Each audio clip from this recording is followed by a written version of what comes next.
Ar savu vasaras atvaļinājumu pavadīju pavisam savādāk nekā parasti. Piedalījos brīvprātīgo rezervistu militārajās pamatapmācībās, kas notika Alūksnē 3 nedēļas. Visas šīs 3 nedēļas paskrēju praktiski nemanot, kur laikā es apgūju ļoti daudz ko. Iemācījos šaut, uzzināju, ka daru to ļoti labi. Mēģināju iemācīties mest granātu. Tas varbūt nebija tas pats veiksmīgākais uzdevums priekš manis. Uzzināju, kā veidot ierakumus, uzzināju, kā maskēties mežā, kā pavadīt nakti mežā zem lietus mēteļa, no kuras pagatavo savu guļasvietu. Cik grūti vai patiesībā neiespējami kājnieku vienībai ir paslēpties no drona, kurš to meklē.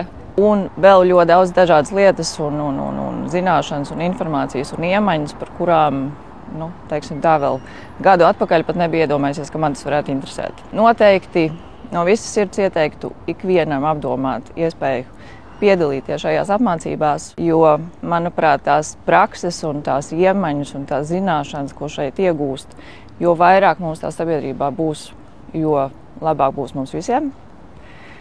Tas, jāatzīst, bija arī ļoti, ļoti labs, teiksim tā, latviski runājot, restarts ikdienas dzīvei. 3 nedēļās tu gan fiziski nonāca pilnīgi savādākā situācijā nekā ikdienas biroja dzīvē.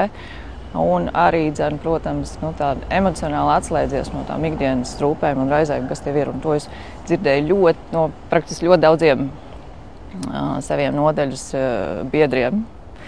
Bet tas pats vissvarīgākais, manuprāt, ir tā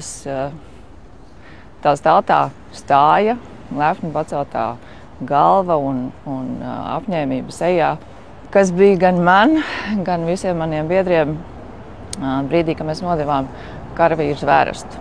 Jo Latvijas zemesardzes vadmotīvs vēsta mana Latvija, mana atbildība.